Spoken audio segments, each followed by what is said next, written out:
Ladies and gentlemen, ages, all ages, boys and girls, welcome to Conspiracy Corner Podcast. This is Abe, your host, with my co-host, the legendary Lammy Chillmeister.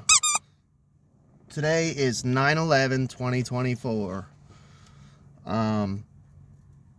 As far as an update, just been having technical difficulties.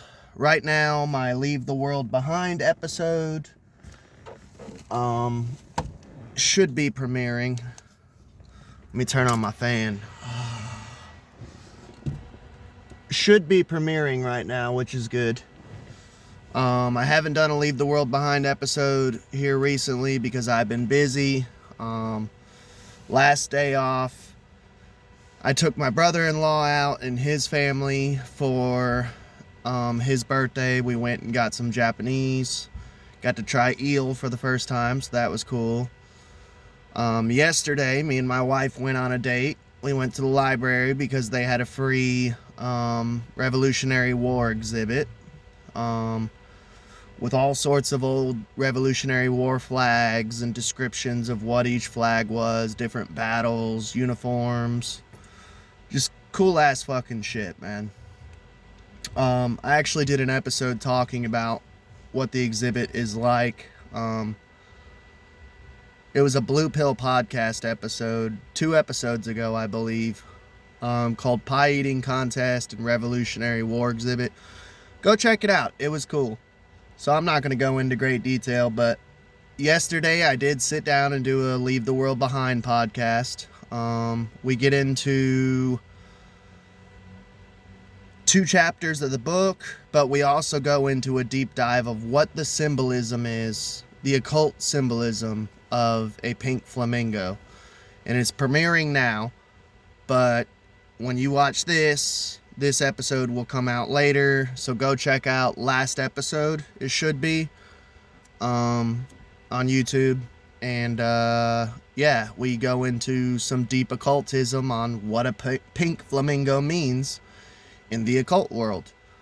And a couple scenes from the book, 2 chapters from the book. We're so close to finishing it too, because after we finish that series, I'm going to get into Dr. Sleep. So, yesterday was pretty chill. We had that little date checking out the Revolutionary War exhibit. I got some Chinese, came home, ate, slept.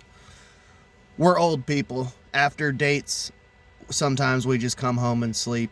I know that sounds insane to like 18-year-olds and shit. Like, wait, you guys didn't have sex after a date?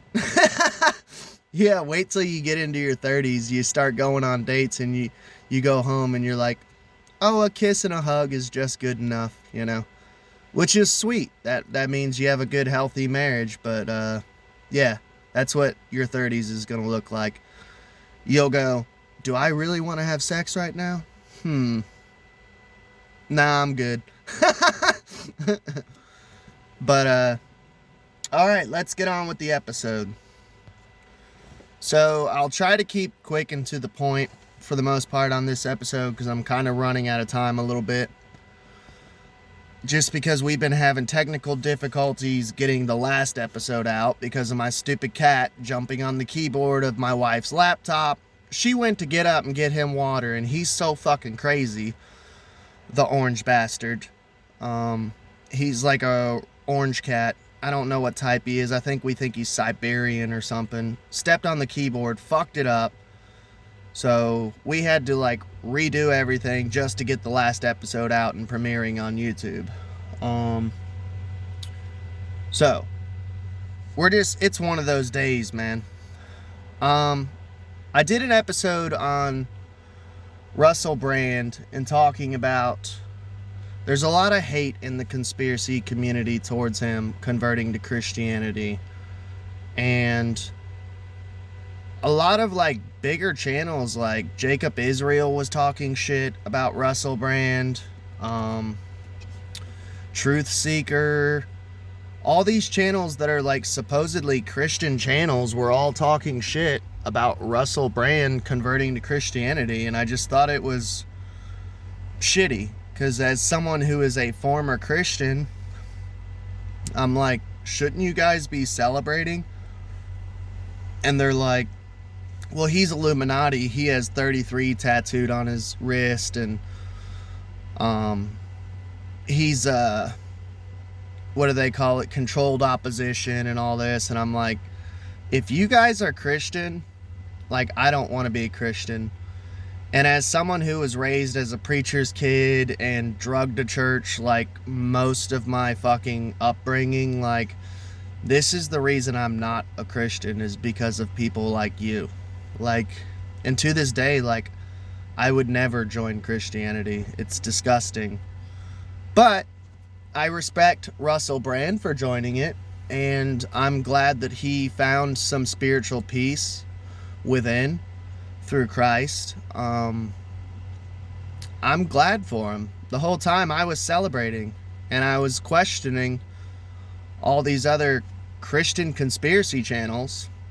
They call themselves Christians, but most of them are hateful and saying that everybody is controlled opposition. I was saying, like, shouldn't you guys be celebrating that you have a new brother in Christ? I would celebrate. Back when I was a Christian, anytime I got anyone saved, I was like, yes, one more friend to hang out with me in heaven. One more friend who's a Christian like me. This was when I was young. I was trying to convert people and shit, you know? One of my best friends was Jordan Aquindo growing up, and he's a preacher now. It would be interesting for me to meet him now and him go, so are you still a Christian? And I'm like, no, I'm an occultist and I practice witchcraft. You know, he'd probably start praying over me and shit, and I don't know. It'd probably be weird. But, the reason I bring it up is I was on the way here. I was listening to Tucker Carlson, one of his episodes, an interview with him and Russell Brand. And I don't know, this, like, I'm glad that I went on my discernment with Russell Brand. And because listening to this episode kind of proved it even more, that he's a genuinely good person, in my opinion, and he genuinely means what he says, like, when he's a Christian. Like, he's read the Bible already once. And I've known Christians throughout the years who don't even read the fucking Bible. They just listen to what their pastor tells them, which is selected chapters, selected verses.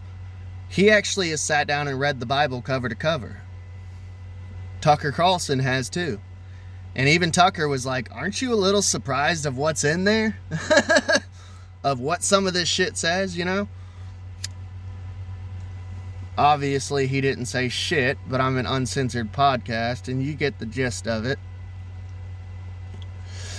But they were having an interview, and, I don't know, I almost started crying. I was rolling cigarettes and drinking coffee, doing my daily routine in the morning. You know, my morning routine is to roll cigarettes, drink coffee.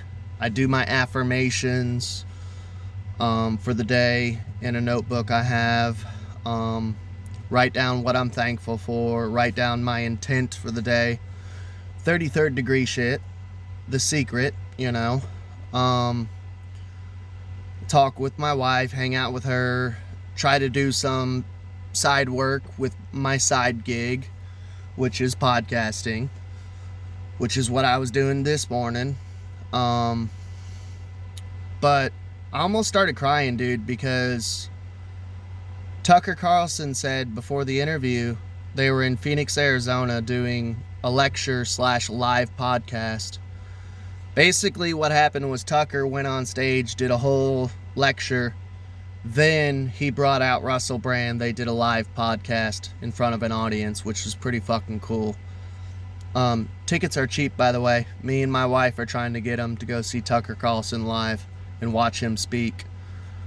Tickets are real fucking cheap. So if you like Tucker Carlson, you need to jump on that shit. But, before their little gig, Russell Brand said, hey, can you come to the dressing room with me? I want to pray with you.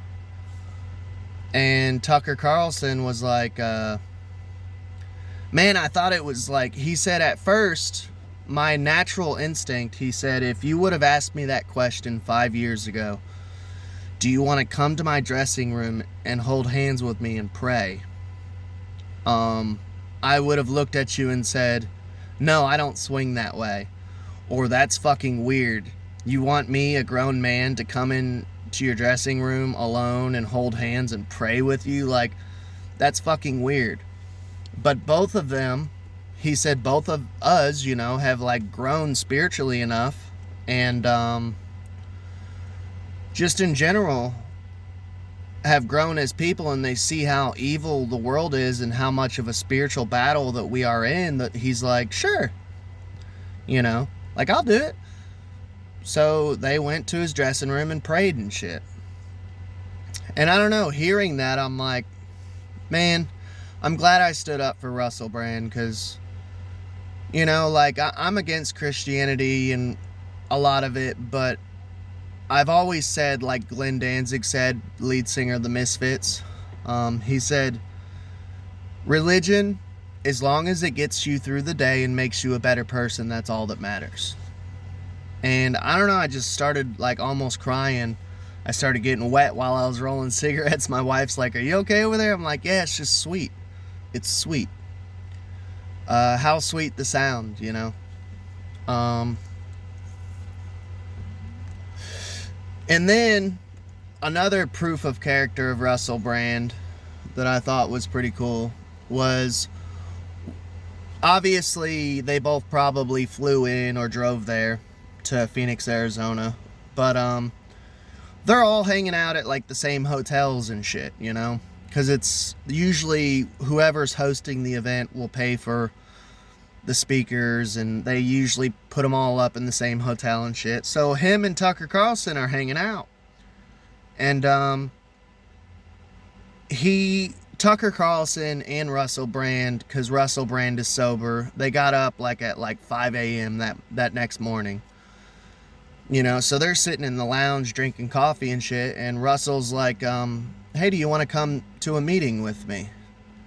And Tucker Carlson, because he's not like a friend of Bill and he's not a member of Alcoholics Anonymous, he's like, a meeting? Like, I don't want to do a meeting at 6 o'clock in the morning. Are you crazy? And he's like, no, not that type of meeting. Like, do you want to come to a alcoholics meeting with me? And Tucker was like, normally back in the day, he would have been like, hell no, you know, hang out with a bunch of drunks and listening to a bunch of crazy stories. And Tucker doesn't struggle with alcohol. He's not in Alcoholics Anonymous or anything. But he was like, no, I'll go with you. Sure, I got a couple hours, you know, before the gig, and I got time in my day. Let's do it. So he goes to the meeting with Russell Brand, and apparently Russell had already gone to this meeting in Phoenix like a couple times already, like 2 or 3 times, you know. So as soon as Russell and Tucker get in there, like, everyone's like, Russell, what's up, dude? And Tucker was like, yeah, half of these people were like ex-prisoners and drug addicts and homeless, and, you know, what Jesus would have hung out with, like the grit of the street. You know, Mary Magdalene was a whore. Many of the people that Jesus hung out with were alcoholics and the trash of the street urchins, you know, the punks, the bikers, the prisoners, the ex-convicts, you know, the trash of the street. And Tucker was like, he was just watching Russell the whole time, and he said that when it was Russell's time to speak, the transparency was insane. Like, and if you haven't been to an Alcoholics Anonymous meeting, you should. Even if you're sober, just sit in on one, just for fun. You will never see the raw truth of people just pouring their hearts out, telling the horrible shit they did. Of like, yeah, I used to beat my wife, or, you know, I've punched through windows and almost died slashing my arms open, you know. I used to drink a bottle of vodka, beat my wife, and stick a gun in my mouth, you know. Or I did stick the gun in my mouth and blew half of my neck off, you know, because I aimed the wrong way. Like, you will hear the most grittiest true stories. So anytime I hear of people being like, oh, that person has an ego, and then I find out that person is a member of Alcoholics Anonymous, I go, no, they don't. No. They might speak, you know, they might speak in what you think is egotistical, but that person does not have an ego. Alcoholics Anonymous will destroy your ego. You are pouring out and telling the most vile shit you've ever done in front of a room full of people. If there is something as egoless as that, like that's pretty fucking egoless. So after Russell got finished pouring his heart out, one of the, you know, members of Alcoholics Anonymous was like, hey, Russell, come eat breakfast with us. And Russell is a celebrity, and he's just like, sure, let me see if my buddy wants to come. And Tucker's like, he went up to Tucker, he's like, hey, you want to come hang out with us? And Tucker's like, well, where are you guys going, you know? And he's like, oh, I don't know. And he's like, what? Like, you're just going to hop in the car with someone you don't know? And he's like, yeah, I barely know them, but they're a friend of Bill. They're cool. And he's like, Russell's like, I think we're getting breakfast. I don't know. We're just going to hang out for a couple hours, and then I'll see you back at the hotel if you don't want to come. And Tucker's like, no, I'm good. Like, these are complete strangers. And it just shows you how human he is, that he just hops in a car with an alcoholic and doesn't even know where he's going, just hops in the car. And honestly, with Alcoholics Anonymous, man, I've done that type of shit. It's like a family. It's hard to explain. Like, you just know that these people, you know, they're family. Like, we had one member, I didn't even know this lady. It's the first time I had ever seen her in a meeting, and she's like, I need a ride home. And me and my wife were like, hop in, we got you, you know. You don't see that with a lot of people.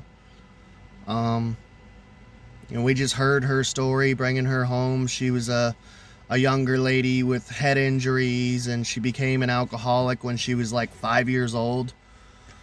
She grew up in a hillbilly family and was like literally an alcoholic at like 5 years old, and it destroyed her brain because her brain was still developing.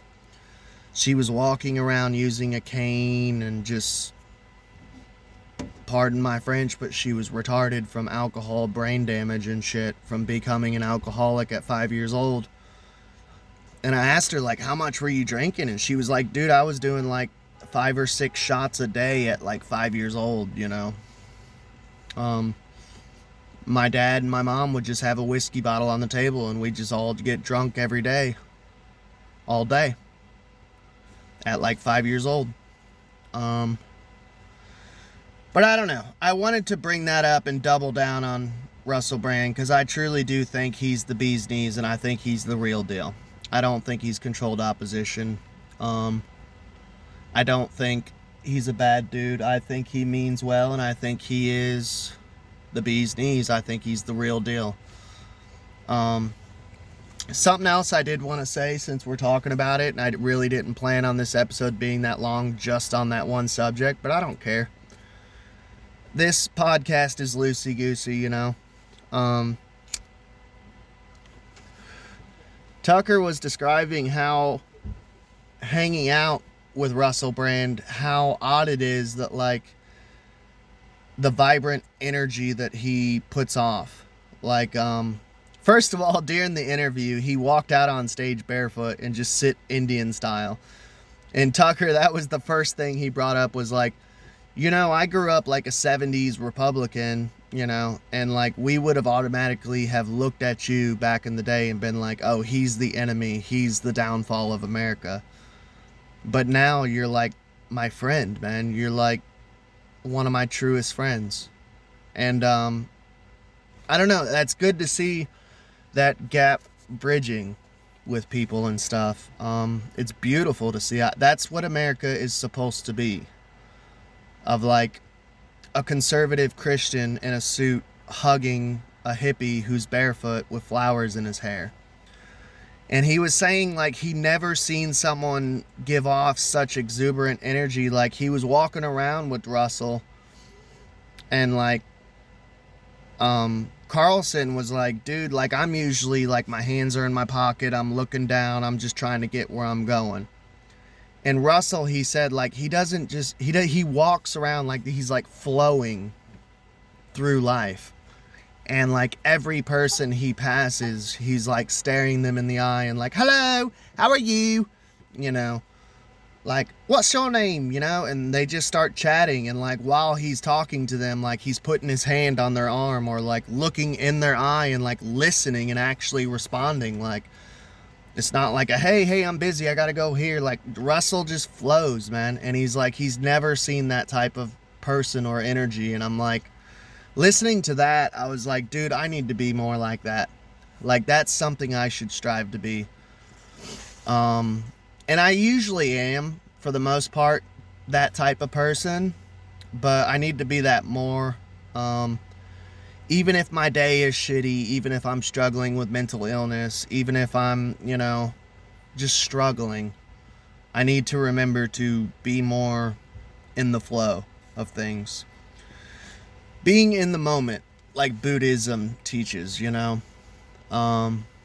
That's all I have to say about Russell Brand and Tucker Carlson.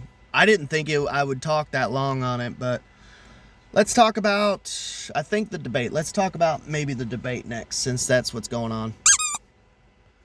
First of all, disclaimer, last podcast episode, the one that's premiering now, the last Leave the World Behind episode, there was like a pretty substantial amount of dead air at one point after we do the occult symbolism of the flamingo into the next chapter. There's a pretty bad amount of dead air. I apologize for that. I grew up on talk radio. Anything over 5 seconds, like, you're getting screamed at by your boss of like, dead air, dead air, dead air. I know, I try not to do fucking dead air. That's why you see cuts and shit, because I don't want dead air. So I apologize for that. This debate, I watched the debate last night. I got about halfway through it and I just pulled out my Game Boy and started playing video games. I was bored. Not gonna lie, I've already said this before, I was a supporter of RFK. So honestly, with Trump going against Kamala, I really don't care anymore. I know it sounds dark, like, I know Trump is the lesser of two evils, but my guy dropped out, and I don't really care and don't really want to vote this year. There's no purpose of me voting. Like, I'm done with the election, you know. But I did watch the full debate. And because this is Conspiracy Corner Podcast, I want to get into the conspiracy that I heard.